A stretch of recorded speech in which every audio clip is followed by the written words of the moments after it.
Hello नमस्कार सुप्रभात दोस्तों, मैं सतीश पालपन परिवार संरक्षण गुरु जी यूट्यूब चैनल पर आपका हार्दिक स्वागत है, अभिनंदन करते हैं।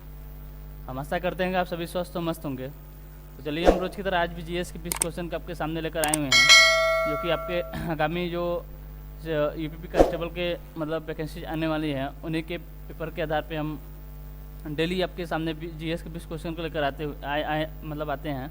और आज भी एक अच्छे क्वेश्चन के साथ आपके सामने आए हुए हैं। तो चलिए हम अपने प्रैक्टिस सेट की तरफ पढ़ते हैं और अपना पहला क्वेश्चन देखते हैं। हमारा पहला क्वेश्चन दिया कि पृथ्वी सम्मेलन 5 आयोजित हुआ था। पृथ्वी सम्मेलन 5 आयोजित हुआ था।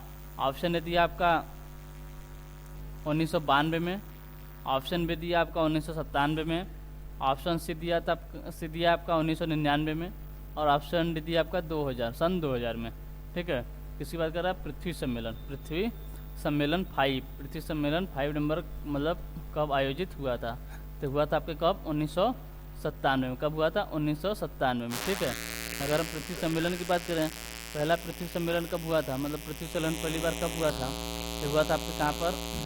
ब्राज़ील के रियो डी जेनेरियो में। कब हुआ था? तो हुआ था आपको 1992 में। 1992 में आपका पहला पृथ्वी सम्मेलन हुआ था। कहाँ पर?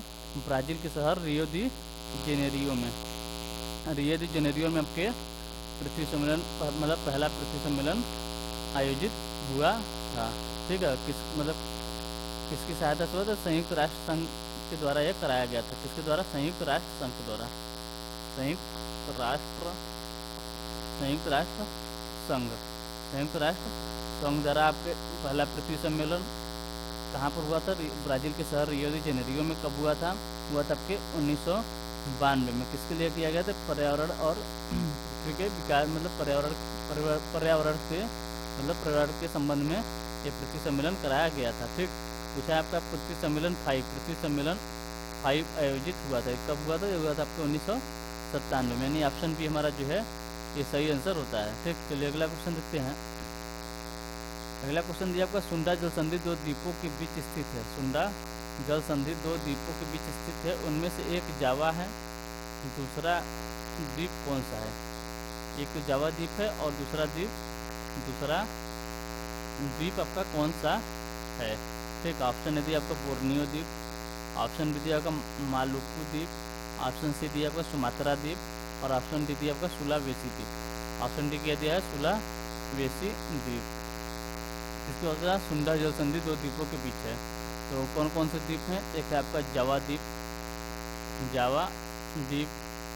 और एक कौन सा है? एक है आपका सुमात्रा द्वीप। कौन सा है?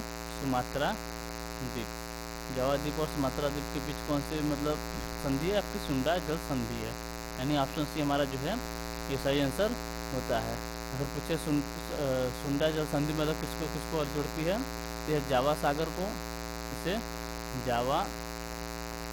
को हिंद महासागर से जोड़ती है। हिंद महासागर से जोड़ती है। किसको? जावा सागर को हिंद महासागर से। कौन सी संधि? सुंडा जल संधि। ठीक, और किन 2 द्वीपों के बीच में स्थित है? कि आपके जावा और सुमात्रा द्वीप के बीच में स्थित है। ये मतलब ये दोनों द्वीप मतलब किस देश के अंतर्गत आते हैं? कि आपके इंडोनेशिया के अंतर्गत आते हैं। ठीक, यानी इंडोनेशिया के 2 द्वीप हैं। कौन कौन से? जावा और सुमात्रा। ठीक है, चलिए अगला क्वेश्चन देखते हैं।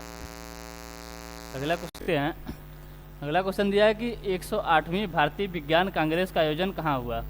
108वीं भारतीय विज्ञान कांग्रेस का आयोजन कहाँ हुआ? ऑप्शन ए दिया आपका नागपुर महाराष्ट्र, ऑप्शन बी दिया आपका जोधपुर राजस्थान, ऑप्शन सी दिया आपका सूरत गुजरात, और ऑप्शन डी दिया आपका पटना बिहार में। किसी बात करें 108वीं भारतीय कांग्रेस का आयोजन। 108वीं भारतीय कांग्रेस का आयोजन एक कितने दिन तक चला था? टोटल आपको 5 दिन तक चला था। शुरू कब हुआ था? शुरू हुआ था आपका 3 जनवरी 2023 को। अगर पूछे इसका उद्घाटन किसने किया था? तो इसका उद्घाटन किया था आपके पीएम यानी प्रधानमंत्री नरेंद्र मोदी जी ने इसका उद्घाटन किए थे। कब? सुबह 10:35 पर। ठीक है, और कहाँ पर हुआ था? तो हुआ था आपके नागपुर। कहाँ पर? नागपुर महाराष्ट्र में। अगर पूछे इसका थीम क्या था, किस थीम के साथ इसे शुरू किया गया था? इसका थीम था महिला सशक्तिकरण। क्या था? महिला सशक्तिकरण था। किस थीम के साथ इसे शुरू किया गया था? महिला सशक्तिकरण के थीम के साथ इसे शुरू किया गया था। इसका उद्घाटन किसने किया था? प्रधानमंत्री नरेंद्र मोदी जी ने, वो भी वीडियो कॉन्फ्रेंसिंग के द्वारा। कब? सुबह 10:30 बजे के, मतलब 10:30 10:35 से लिख सकते हैं, ठीक है, 10:30 बजे के आसपास से शुरू मतलब उद्घाटन किए थे, ठीक है। तो कहाँ पर हुआ? तो हुआ था आपके नागपुर, महाराष्ट्र में, यानी ऑप्शन ए हमारा जो है ये सही आंसर होता है, ठीक। चलिए अगला क्वेश्चन देखते हैं। अगला क्वेश्चन दिया है कि यूरोपीय संघ की मुद्रा यूरो को अपनाने वाला नवीनतम देश कौन सा है? यूरोपीय संघ की मुद्रा यूरो को अपनाने वाला नवीनतम देश कौन सा है? ऑप्शन ए दिया आपका आर्मेनिया, ऑप्शन बी दिया आपका कोसोवो, ऑप्शन सी दिया आपका क्रोएशिया, और ऑप्शन डी क्या दिया है? ऑप्शन डी दिया आपका यूक्रेन। पहले तो हम बात कर लेते हैं किसकी? यूरोपीय संघ की। यूरोपीय संघ क्या है? यूरोपीय संघ क्या है? तो इसकी अगर हम बात करते हैं टोटल 27 देशों के साथ, मतलब एक संघ, मतलब यूरोपीय 27 देशों का एक संगठन है, जो कि आर्थिक और राजनीतिक रूप से मतलब एक संगठित 27 सदस्यों का ये मतलब संगठन है, ठीक है। कौन सा? यूरोपीय संघ। यूरोपीय संघ अगर पूछे यूरोपीय संघ का गठन कब हुआ था, तो बाद आपका नवंबर 1993, नवंबर 1993 यूरोपीय संघ का आपका गठन हुआ था। नवंबर 1993 इसका गठन हुआ था। और इसके अगर से मुख्यालय कहाँ पर है? इसके मुख्यालय कहाँ पर? इसके मुख्यालय आपका ब्रुसेल्स में। कहाँ पर? ब्रुसेल्स में। इसका मुख्यालय आपके ब्रुसेल्स में, ठीक है। ये क्या है? तो 27 सदस्य देशों का एक मतलब राजनीतिक और आर्थिक रूप से मतलब एक सहयोगी या मतलब संगठन कह सकते हैं, ठीक है, ठीक। तो इसमें को टोटल कितने देश हो गए? टोटल 27। तो पूछा है मतलब मुद्रा यूरो अपनाने वाला नवीनतम देश में नवीनतम देश कौन सा शामिल हुआ है? नवीनतम देश इसमें कौन सा शामिल हुआ है?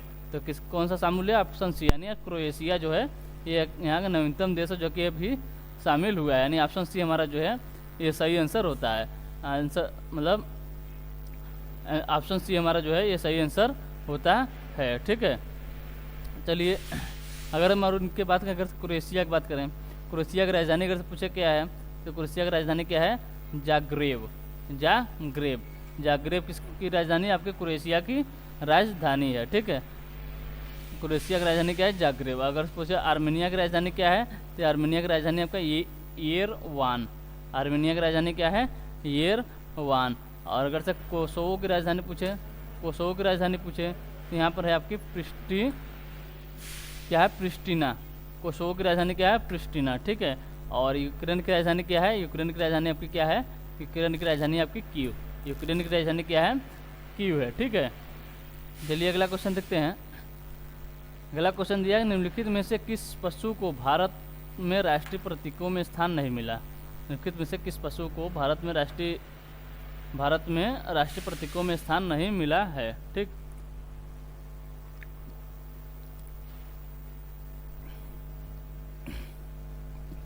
ऑप्शन ए दिया आपका सांड, ऑप्शन बी दिया आपका ऊँट, ऑप्शन सी दिया आपका घोड़ा, और ऑप्शन डी दिया आपका सिंह।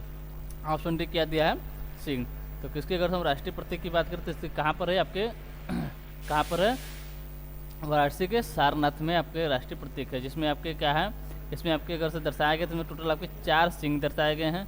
कितने? 4 सिंह, जिसमें से आपके 3 दिखाए जाते हैं, एक सामने, एक राइट, एक लेफ्ट, एक पीछे होता है। पीछे होने के कारण एक सिंह आपका नहीं दिखाई देता है। इसमें एक साथ ही साथ एक हाथी होता है, एक आपका घोड़ा है, एक घोड़ा है, और एक क्या है? एक है आपका सांड। एक क्या है? एक है आपका सांड है, ठीक है। तो पूछा इसमें किस मतलब भारत में प्रतीकों में स्थान नहीं मिला, किस पशु को स्थान नहीं मिला? तो इसमें ऊँट को स्थान नहीं मिला, यानी ऑप्शन बी हमारा जो है ये सही आंसर होता है। अगर पूछे ये राष्ट्रीय प्रतीक जो है इसको भारत के मतलब भारत ने कब अपनाया था? तो अपनाया था आपके 26 जनवरी 1950 को। 26 जनवरी 1950 को इस मतलब राष्ट्रीय चिन्ह को अपनाया था। अगर सर हमारा एक क्वेश्चन है कि राष्ट्रीय ध्वज को राष्ट्रीय ध्वज को भारत ने कब अपनाया था? राष्ट्रीय ध्वज को भारत ने कब अपनाया था? आप इसे कमेंट बॉक्स में ज़रूर बताइएगा, ठीक है। अगर हम पूछे राष्ट्रीय गीत और राष्ट्रीय गान, राष्ट्रीय गीत और राष्ट्रीय गान को कब अपनाया गया था?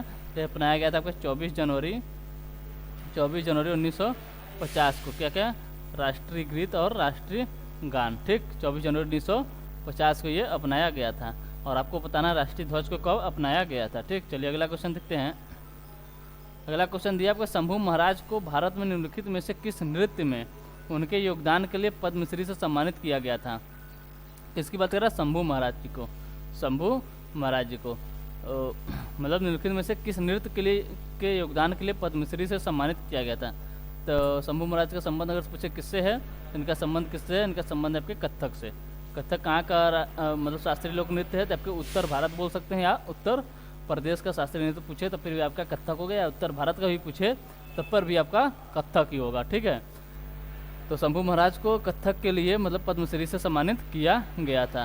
अगर हम कथक से संबंधित और मतलब और जो इनके कलाकार हैं उनके नाम की बात करें, इससे मतलब कथक संबंधित कौन कौन है? तो कथक संबंधित है आपके सितारा देवी। कौन है? सितारा देवी। कथक संबंधित कौन है? सितारा देवी हैं। एक हो गया आपके शंभू महाराज हो गए, एक है आपके पंडित बिरजू महाराज। कौन से हैं? पंडित बिरजू महाराज। पंडित बिरजू महाराज। सितारा देवी हैं, पंडित बिरजू महाराज हैं, और पंडित लच्छू महाराज हैं। कौन है? लच्छू महाराज। पंडित लच्छू महाराज। और एक है आपके कथक से ही संबंधित है आपके कौन से? आपके शोभना नारायण। कौन है? शोभना नारायण। शोभना नारायण। ठीक है, और अगर हम शंभू महाराज की बात कर ले तो अगर पूछे ये किस घराने से संबंध रखते थे आपके लखनऊ घराने से। किससे? लखनऊ घराने से। लखनऊ घराने से संबंध रखते थे। ठीक है, अगर हम मणिपुरी से मतलब शास्त्रीय नृत्य है मणिपुरी, कहाँ का है? आपके मणिपुर का है। अगर हम इससे संबंधित व्यक्ति की बात मतलब कलाकार की बात करें या कलाकार की बात करें, इनसे संबंधित है आपके कौन? झावेरी बहनें।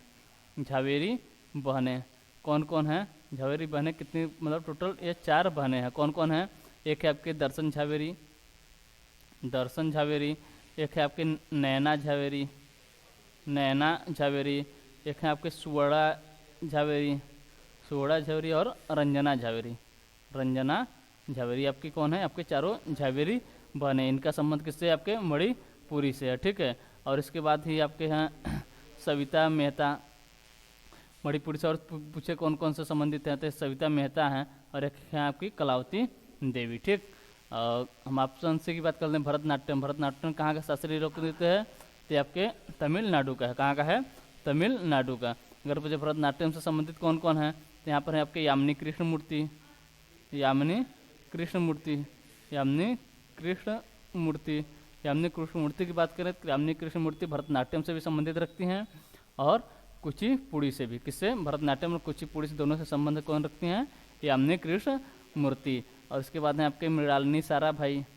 कौन है? मृणालिनी साराभाई। मृणालिनी साराभाई। मृणालिनी साराभाई। और एक है आपके मल्लिका साराभाई। ये भी आपके किससे संबंधित हैं? ये भी आपके भरतनाट्यम से ही संबंधित है। और हम कुचिपुड़ी से बात करें कुचिपुड़ी की, तो कुचिपुड़ी से एक तो हो गई आपकी मृणालिनी साराभाई, अरे मृणालिनी सॉरी यामिनी कृष्णमूर्ति, जो कि आपके भरतनाट्यम और कुचिपुड़ी दोनों से संबंध रखते हैं। तो कुचिपुड़ी में कौन हो गई? होंगी आपकी यामिनी कृष्णमूर्ति। एक है आपके राजा रेड्डी हैं। कौन है? राजा रेड्डी हैं। और एक है आपकी राधा रेड्डी हैं। राधा रेड्डी। एक है आपकी कौशल्या रेड्डी, यानी रेड्डी परिवार जो है आपके किससे संबंधित? आपके कुचिपुड़ी से, जिसके नाम के आगे लगभग सब नहीं लेकिन लगभग बता सकते हैं जिसके नाम के आगे रेड्डी लगा हुआ आपके किससे संबंध रखते हैं? आपके कुचिपुड़ी से संबंध रखते हैं। जैसे राधा रेड्डी हो गई, राजा रेड्डी हो गए, आपके कौशल्या रेड्डी हो गए, सब किससे हैं? कुचिपुड़ी से। यामिनी कृष्णमूर्ति का भी संबंध किससे है? ये भी आपके कुचिपुड़ी से ही संबंध रखते हैं। ठीक है, चलिए अगला क्वेश्चन देखते हैं। अगला क्वेश्चन दिया है आपका, लिखित संविधान का प्रारंभ निम्नलिखित में से किस देश में हुआ? मतलब पहला लिखित संविधान किस देश का है? पहला लिखित संविधान किस देश का है? ऑप्शन ने दिया आपका जापान, ऑप्शन बी दिया आपका भारत, ऑप्शन सी दिया आपका ब्रिटेन, और ऑप्शन डी दिया आपका अमेरिका। ऑप्शन डी क्या दिया है? अमेरिका। किसकी बात कर रहा है? लिखित संविधान की। लिखित संविधान की। लिखित संविधान का मतलब सबसे पहले मतलब किस देश का लिखित संविधान बना? तो बना था आपका अमेरिका का, यानी ऑप्शन डी हमारा जो है ये सही आंसर होता है। इसे ही कहते हैं मतलब दुनिया का सबसे पुराना लिखित संविधान किसका है? तो आपके अमेरिका का सबसे पुराना भी है, और सबसे छोटा पूछे सबसे छोटा लिखित संविधान किसका है? तो भी आपके अमेरिका का है। अगर पूछे कितने शब्दों का प्रयोग किया गया? टोटल 4543 शब्द। 4543 शब्दों में अमेरिका के संविधान को लिखा गया है। इसलिए सब दुनिया का सबसे छोटा लिखित संविधान किसका है, वो अभी आपके अमेरिका का है, ठीक। और सबसे पुराना लिखित संविधान किसका है, तो अभी आपके अमेरिका का ही है, ठीक। यानी ऑप्शन डी हमारा जो है ये सही आंसर होता है। चलिए अगला क्वेश्चन देखते हैं। अगला क्वेश्चन दिया है ग्रामीण भारत के लिए, ग्रामीण भारत के लिए एकीकृत संपत्ति सत्यापन समाधान को सक्षम करने के लिए अप्रैल 2020 में इनमें से कौन सी योजना शुरू की गई थी। किसके लिए, ग्रामीण भारत के लिए एकीकृत संपत्ति सत्यापन समाधान को सक्षम करने के लिए अप्रैल 2020 में कौन सी योजना शुरू की गई थी, तो की गई थी कौन सी योजना शुरू की गई थी, हुई थी आपकी स्वामित्व योजना। कौन सी, स्वामित्व योजना, यानी ऑप्शन बी हमारा जो है ये सही आंसर होता है। पूछे इसकी शुरुआत कब हुई थी, तो हुई थी आपकी 24 अप्रैल 2020 को। 24 अप्रैल 2020 को किसने किया था, प्रधानमंत्री नरेंद्र मोदी जी ने किया था, ठीक है। कब हुई थी, 24 अप्रैल 2020 को। अगर हम ऑप्शन ए की बात करें, क्या दिया, समर्थ योजना। समर्थ योजना अगर इसकी शुरुआत कब हुई थी, इसकी शुरुआत हुई आपकी 2017 को, 2017 को, ठीक है। इसका मतलब किस लिए शुरू हुई थी, तो इसमें मतलब इसका एक लक्ष्य रखा गया 3 साल में 10 लाख युवाओं को कौशल मतलब कौशल प्रशिक्षण देने का मतलब लक्ष्य रखा गया था। क्या, 10 लाख युवाओं को 3 वर्ष में 10 लाख युवाओं को कौशल प्रशिक्षण देने का लक्ष्य रखा गया था, ठीक है, ठीक। अगर हम उमंग योजना की बात करें, किसकी, उमंग योजना। ऑप्शन सी जो है क्या दिया, उमंग योजना। इसका संबंध मतलब किससे है, या मतलब कब शुरू हुआ था, तो शुरुआत आपका 1 फरवरी 2020 को आपकी उमंग योजना शुरू हुई थी। इसका संबंध पूछे किससे है, तो इसका संबंध आपके जीवन बीमा से इसका संबंध है, ठीक है। इसके बाद आपका कुसुम योजना, ऑप्शन डी क्या दिया, कुसुम योजना। अगर पूछे ये कब शुरू हुआ था, ये शुरू हुआ था आपके मार्च 2019 में आपका कुसुम योजना शुरू किया। इसका संबंध अगर पूछे किससे है, तो इसका संबंध आपके कृषि से, किससे है, कृषि से, ठीक। पूछा था हमारा ग्रामीण भारत के लिए एकीकृत संपत्ति सत्यापन समाधान को सक्षम करने के लिए अप्रैल 2020 में इनमें से कौन सी योजना शुरू की गई थी, ठीक। कौन सी योजना शुरू की गई थी, आपकी स्वामित्व योजना, जो कि आपके 24 अप्रैल 2020 को प्रधानमंत्री नरेंद्र मोदी द्वारा शुरू की गई थी। किसके द्वारा, प्रधानमंत्री नरेंद्र मोदी के द्वारा। अगर ऑप्शन एक बात करें, समर्थ योजना 2017 में 3 वर्ष में 10 लाख युवाओं को कौशल प्रशिक्षण देने के लिए इसे शुरुआत की गई, किसका, समर्थ योजना का, ठीक। और अगर ऑप्शन सी की बात करें, उमंग योजना, जो कि 1 फरवरी 2020 को शुरू की गई थी। इसका संबंध किससे, तो इसका संबंध आपके जीवन बीमा से है। और कुसुम योजना की बात करें, मार्च 2019 में शुरू की गई थी, और इसका संबंध किससे है, तो इसका संबंध है आपका कृषि से। इसका संबंध किससे है, इसका संबंध है आपका कृषि से, ठीक है। तो चलिए अगला क्वेश्चन देखते हैं। अगला क्वेश्चन दिया आपका, वह कपड़ा कौन सा है जिसे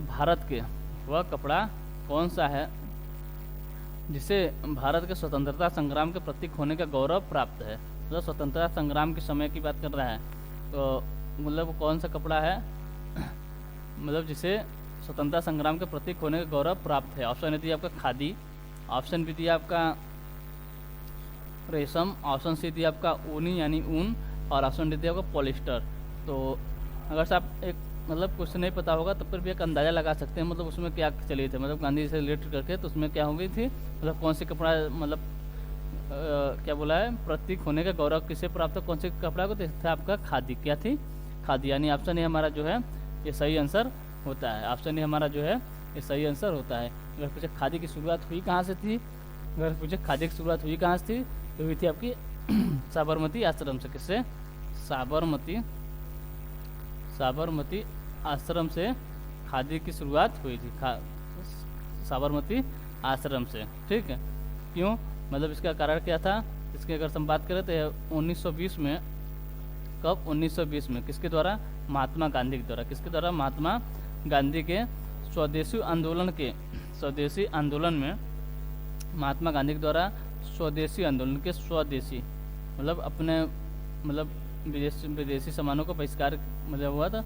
इसमें कहा गया 1920 में महात्मा गांधी ने स्वदेशी आंदोलन में आपके खादी का, किसका, खादी को एक राजनीतिक हथियार बनाया था, मतलब बनाया था या उसके रूप में इस्तेमाल किया था। 1920 में महात्मा गांधी ने स्वदेशी आंदोलन में खादी को एक राजनैतिक एक राजनैतिक हथियार के रूप में अपनाया था। हथियार के रूप में अपनाया था। ठीक है, अपनाया था। ठीक, तो कब? 1920 में महात्मा गांधी ने स्वदेशी आंदोलन में खाकी को एक राजनीतिक हथियार के रूप में अपनाया था। ठीक, और यहीं से मतलब शुरुआत हुआ था कि मतलब खादी कपड़े को काटने का और उन्हें ही पहनने का, और विदेशी मतलब सामानों का बहिष्कार, मतलब यहीं से मतलब शुरुआत हो गई थी। ठीक, तो पूछा एकदम वह कपड़ा कौन सा है जिससे भारत में स्वतंत्रता संग्राम के प्रतीक होने का गौरव प्राप्त है? तो कौन सा है? खादी। कौन सा है? खादी। यानी ऑप्शन ए हमारा जो है ये सही आंसर होता है। रेशम, ऊन, पॉलिस्टर, ये सब शब्द का कभी प्रयोग ही नहीं हुआ है। ठीक है, यानी ये तीनों हमारे आंसर क्या होते हैं? गलत होते हैं। ठीक, चलिए अगला क्वेश्चन देखते हैं। अगला क्वेश्चन दिया गया पटाखा किस देश की मुद्रा है? पटाखा किस देश की मुद्रा है? ऑप्शन ए दिया आपका मकाऊ, ऑप्शन बी दिया आपका पनामा, ऑप्शन सी दिया आपका लाओस, और ऑप्शन डी दिया आपका मेक्सिको। ऑप्शन डी क्या दिया है? मेक्सिको। तो पटाखा किस देश की मुद्रा है? तो पटाखा किस देश की मुद्रा है? ये आपके मकाऊ की है। कहाँ की? मकाऊ की। अगर पूछे मकाऊ की राजधानी क्या है? तो मकाऊ की राजधानी भी आपकी मकाऊ ही है। क्या है? मकाऊ ही है। मकाऊ की राजधानी क्या है? मकाऊ ही है। और पनामा की राजधानी की बात करें, पनामा की राजधानी भी क्या है? पनामा ही है। ठीक है, और लाओस की राजधानी की बात करें तो यहाँ पर आपके वियेटाइन आपकी लाओस की राजधानी है। और मेक्सिको की राजधानी क्या है? मेक्सिको की राजधानी आपकी मेक्सिको सिटी। मेक्सिको की राजधानी क्या है? Mexico city. ठीक, तो पूछा था पताका किस देश की मुद्रा है? पताका किस देश की मुद्रा है? तो पताका है आपकी मकाऊ की। किसकी? मकाऊ की मुद्रा क्या है? पताका। यानी ऑप्शन ए हमारा जो है ये सही आंसर होता है। ठीक, चलिए अगला क्वेश्चन देखते हैं। अगला क्वेश्चन दिया निम्नलिखित में से किस भारतीय राज्य में पंबन द्वीप नामक प्रसिद्ध पर्यटन स्थल है? पंबन द्वीप नामक प्रसिद्ध पर्यटन स्थल है। ऑप्शन ए दिया आपका केरल, ऑप्शन बी दिया आपका आंध्र प्रदेश, और ऑप्शन सी दिया आपका उड़ीसा, और ऑप्शन डी दिया आपका तमिलनाडु। किसकी बात करें? पंबन द्वीप। इसे ही क्या कहते हैं? रामेश्वरम द्वीप। ये कहाँ पर है? आपके तमिलनाडु में। कहाँ पर है? तमिलनाडु पर है। ऑप्शन डी हमारा जो है ये सही आंसर होता है। ठीक, चलिए अगला क्वेश्चन देखते हैं। अगला क्वेश्चन दिया निम्नलिखित में से किस भारतीय राज्य में बक्सा किला स्थित है? निम्नलिखित में से किस भारतीय राज्य में बक्सा किला स्थित है? किस राज्य में बक्सा किला स्थित है? ऑप्शन ए दिया आपका उड़ीसा, ऑप्शन बी दिया आपका कर्नाटक, ऑप्शन सी दिया आपका पश्चिम बंगाल, और ऑप्शन डी दिया आपका तमिलनाडु। ऑप्शन डी क्या दिया है? तमिलनाडु। तो किस राज्य में कौन सा किला है? आपके बक्सा किला स्थित है। किस राज्य में बक्सा किला स्थित है? तो आपके पश्चिम बंगाल में। कहाँ पर है? पश्चिम बंगाल में। पश्चिम बंगाल को पूछे किस जिले में है? तो आपके अलीपुर द्वार में आपका कौन सा, मतलब पश्चिम बंगाल के अलीपुर द्वार जिले में आपका कौन सा किला स्थित है? आपके बक्सा किला स्थित है। ठीक, चलिए अगला क्वेश्चन देखते हैं।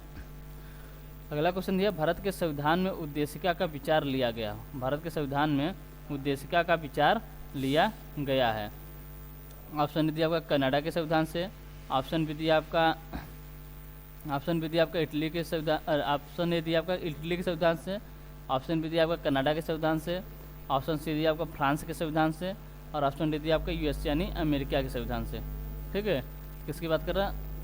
भारतीय संविधान में उद्देशिका का विचार किस संविधान से लिया गया है? ये लिया गया आपके कहाँ से? ये लिया गया आपके यूएसए के संविधान से। यूएसए के संविधान से क्या लिया है? उद्देशिका, यानी उद्देशिका हिंदी में इसे उद्देशिका कहते हैं, उसे क्या कहते हैं? प्रस्तावना। उद्देशिका या प्रस्तावना का विचार अगर पूछे कहाँ से लिया गया, तो लिया गया आपके यूएसए के संविधान से। अगर पूछे प्रस्तावना की भाषा कहाँ से ली गई है? प्रस्तावना की भाषा पूछे कहाँ से ली गई है? तो ये ली गई है आपकी ऑस्ट्रेलिया के संविधान से। कहाँ से? ऑस्ट्रेलिया के संविधान से। ऑस्ट्रेलिया के संविधान से क्या ली गई है?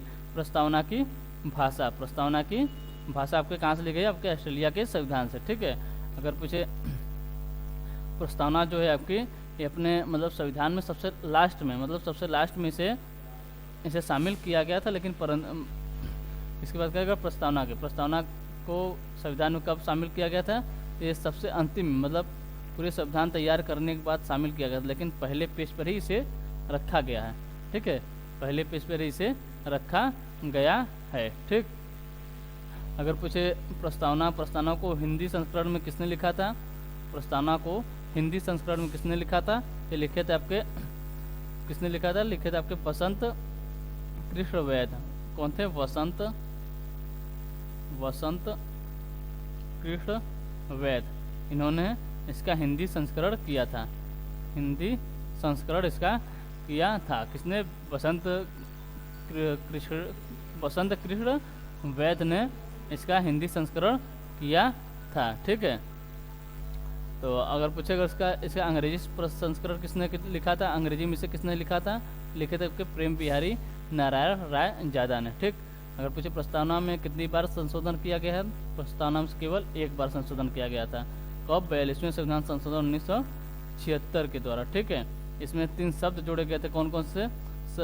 पंथ निरपेक्ष अखंडता और समाजवाद, पंथ निरपेक्ष और अखंडता। समाजवाद, पंथ निरपेक्ष और अखंडता, इसमें 3 आपके शब्द जोड़े गए थे। ठीक। कब? 1976 में। 1976 में। ठीक। चलिए अगला क्वेश्चन देखते हैं। अगला क्वेश्चन दिया, आधुनिक अर्थशास्त्र का जनक किसे माना जाता है? आधुनिक अर्थशास्त्र का जनक किसे माना जाता है? ऑप्शन ने दिया आपका पीसी राय, ऑप्शन डी दिया आपका कैलाश सत्यार्थी, ऑप्शन डी दिया आपका एडम स्मिथ और ऑप्शन डी दिया आपका कार्ल मार्क्स। ऑप्शन डी क्या दिया है? Karl Marx. तो इसी बात कर रहा है आधुनिक अर्थशास्त्र। आधुनिक अर्थशास्त्र के जनक किसे माना जाता है? माना जाता है आपके किसको? एडम स्मिथ का। यानी ऑप्शन सी हमारा जो है ये सही आंसर होता है। चलिए अगला क्वेश्चन देखते हैं। अगला क्वेश्चन दिया, चुंबकीय फ्लक्स घनत्व की इकाई क्या है? किसकी बात कर रहा है? चुंबकीय फ्लक्स घनत्व की इकाई क्या है? ऑप्शन ए दिया आपका न्यूटन, ऑप्शन बी दिया आपका टेस्ला, ऑप्शन सी दिया आपका अर्ग और ऑप्शन डी दिया वेबर। अगर हम ऑप्शन ए की बात करें किसकी? न्यूटन की। न्यूटन किसकी मतलब इकाई है? यानी किसका मात्रक है? किसका मात्रक है? तो आपके बल का मात्रक क्या हो जाता है? आपका न्यूटन। ठीक है। अगर हम अर्ग की बात करें, अर्ग किसका मात्रक है? तो आपके कार्य का मात्रक। कार्य का मात्रक क्या होता है? जूल होता है। किसमें? एसआई पद्धति में। लेकिन अगर सीजीएस पद्धति में बात करें तो क्या होता है? कार्य का मात्रक क्या होता है? आपका अर्ग होता है। ठीक है। और अगर हम वेबर की बात करें, वेबर किसकी मतलब वेबर किसका मात्रक है? तो आपके चुंबकीय प्रवाह का। किसका? चुंबकीय प्रवाह का मात्रक क्या है? आपका वेबर है। ठीक। और चुंबकीय फ्लक्स घनत्व की इकाई क्या है? आपकी टेस्ला है। क्या है? टेस्ला। यानी ऑप्शन बी हमारा जो है ये सही आंसर होता है। चलिए अगला क्वेश्चन देखते हैं। अगला क्वेश्चन दिया, बागानी कृषि के तहत श्रीलंका में पहली बार किस फसल की खेती की गई थी?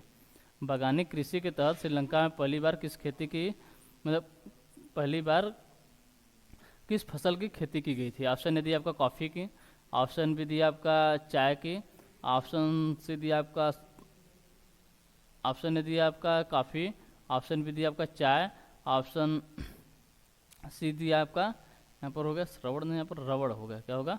रबड़ की। और ऑप्शन डी क्या हो गया? ऑप्शन डी आपका नारियल। ठीक है। तो किसकी बात कर रहा है? किस देश की? श्रीलंका के। श्रीलंका में पहली बार किस फसल की खेती की गई थी? ये की गई थी आपकी कॉफ़ी की। किसकी? कॉफ़ी की। यानी ऑप्शन ए हमारा जो है ये सही आंसर होता है। ऑप्शन ए हमारा जो है ये सही आंसर होता है।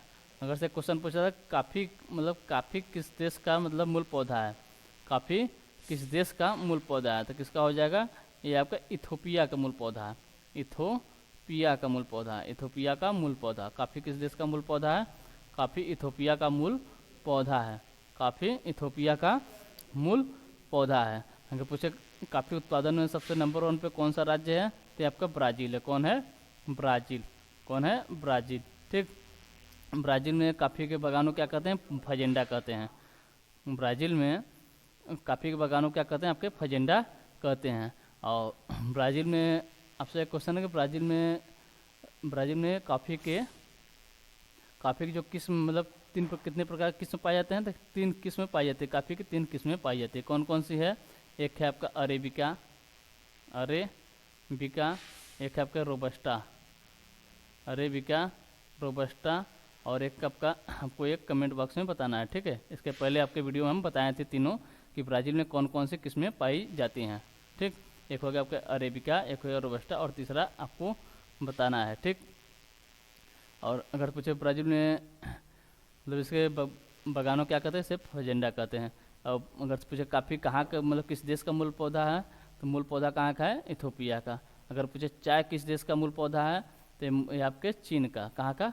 चीन का मूल पौधा कौन कौन सा है आपका चाय है, ठीक। चीन का मूल पौधा, ठीक। अगर पूछे चाय चाय किस धर्म का मतलब पेय पदार्थ है, तो आपके बौद्ध धर्म का पेय पदार्थ क्या क्या माना जाता है, आपके चाय को माना जाता है, ठीक। चलिए अगला क्वेश्चन देखते हैं। अगला क्वेश्चन दिया कि मक्खन डैश का एक उदाहरण है, मक्खन डैश का एक उदाहरण है। ऑप्शन दिया आपका निलंबन, ऑप्शन बी दिया आपका कुलाइड घोल, ऑप्शन सी दिया आपका पायस, और ऑप्शन डी दिया आपका मिश्रण। ऑप्शन डी क्या दिया है, मिश्रण। तो मक्खन किसका एक उदाहरण है, तो आपके पायस का एक उदाहरण है। किसका, पायस का, यानी ऑप्शन सी हमारा जो है ये सही आंसर होता है। चलिए अगला क्वेश्चन देखते हैं।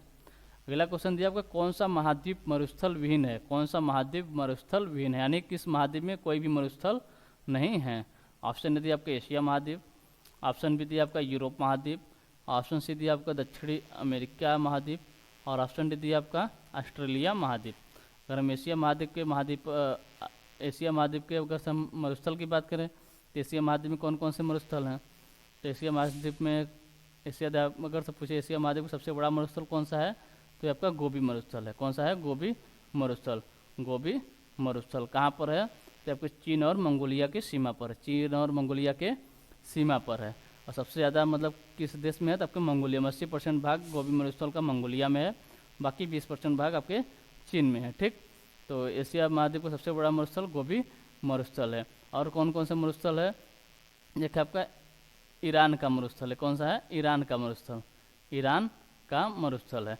फिर आपका एक टकला मकान मरुस्थल है।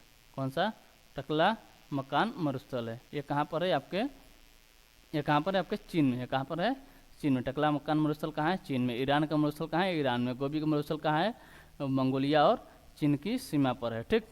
अगर हम दक्षिण अमेरिका महाद्वीप की बात करें, दक्षिण अमेरिका में कौन कौन से महाद्वीप हैं, कहाँ पर, दक्षिण अमेरिका में कौन कौन से महाद्वीप हैं, यहाँ पर एक है आपका महाद्वीप में मरुस्थल कौन कौन से मरुस्थल हैं, तो यहाँ पर आपके एक आटाकामा मरुस्थल। कौन सा है, आटाकामा मरुस्थल। ये कहाँ है, आपके दक्षिण अमेरिका में। दक्षिण अमेरिका किस देश में है, तो आपके चिली में है। किस में है, चिली में, ठीक। कौन सा है, आटाकामा मरुस्थल। एक है आपका पेंटागोनिया मरुस्थल, पेंटागोनिया मरुस्थल। ये आपके दक्षिण अमेरिका के किस देश में है, तो आपके अर्जेंटीना में। किस में है, अर्जेंटीना में। अर्जेंटीना में कौन सा है आपके, ये आपका पेंटागोनिया मरुस्थल, ठीक है। अगर हम ऑस्ट्रेलिया महाद्वीप की बात करें, ऑस्ट्रेलिया महाद्वीप में कौन कौन से मतलब मरुस्थल हैं, तो ऑस्ट्रेलिया महाद्वीप में आपका एक है ग्रेट विक्टोरिया मरुस्थल। कौन सा है, ग्रेट विक्टोरिया मरुस्थल। ग्रेट